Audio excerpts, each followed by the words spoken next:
Last time we left you with a question.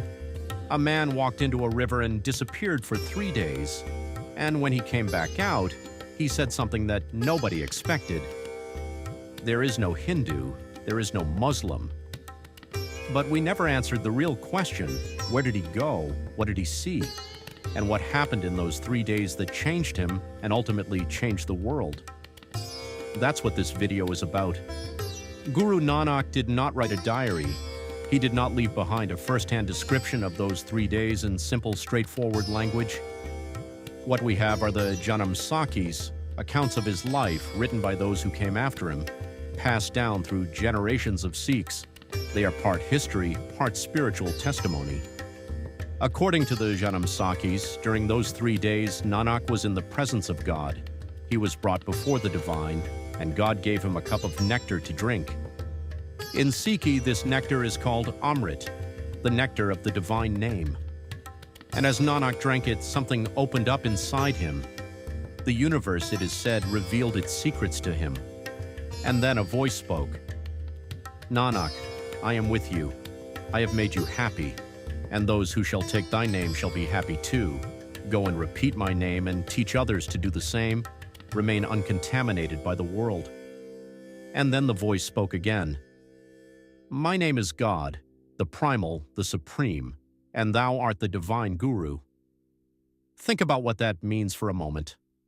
A 30-year-old storekeeper from a small town in Punjab, a man who had spent his whole life asking questions that nobody wanted answered, is told by God himself, you are the guru, go and teach. Not a king, not a scholar, not a priest, a regular man. That is not a small thing. When Nanak came back out of the river, he didn't immediately explain any of this.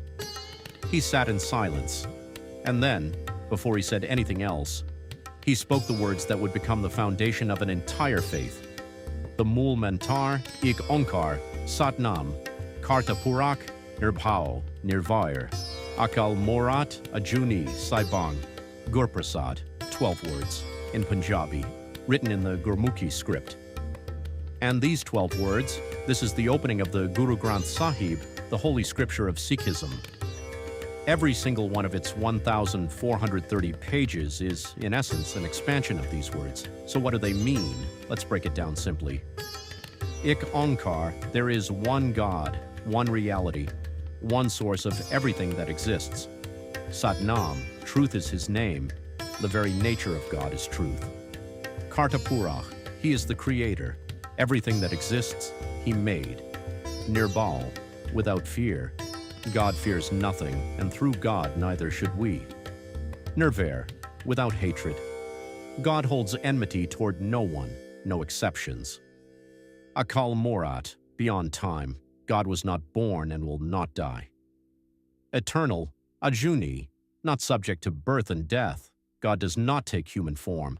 Saibang, self-existent. God was not created by anyone. He simply is. Gurprasad, known through the Guru's grace. That last one is important. Gurprasad, by grace, not by status, not by caste, not by whether you are Hindu or Muslim or anything else. By grace, available to everyone. This is what Guru Nanak brought out of that river. Not a set of rituals, not a new set of rules about who is pure and who is not. A description of God that belongs to every human being equally. And then he did something that must have shocked everyone who knew him. He quit his job. He gave away everything he owned to the poor. And he turned to his wife, Bibi Sulakani, and told her he had to leave. He had a mission. The world was in pain, and he had to go and try to ease it. His wife, by all accounts, understood. It is said she told him, the world is on fire. You must go and put it out. And so he went. With his closest friend, Bhai Mardana, who would travel with him for the rest of his life, Guru Nanak Dev Ji stepped out onto the road. No money, no army, no political power. Just his voice, his words, and the absolute certainty of what he had experienced. Over the next 24 years, he would walk somewhere between 28,000 and 35,000 miles. He would go east, west, north, and south, into the Himalayas, across India, and into what is now Iraq and Saudi Arabia, even reaching Mecca. He challenged priests and holy men. He sat with the poorest in society and rejected those who exploited them. He sang hymns so powerful that people wept without knowing why. And everywhere he went, the message was the same: one God, no caste, no hierarchy, just human beings equal before the divine.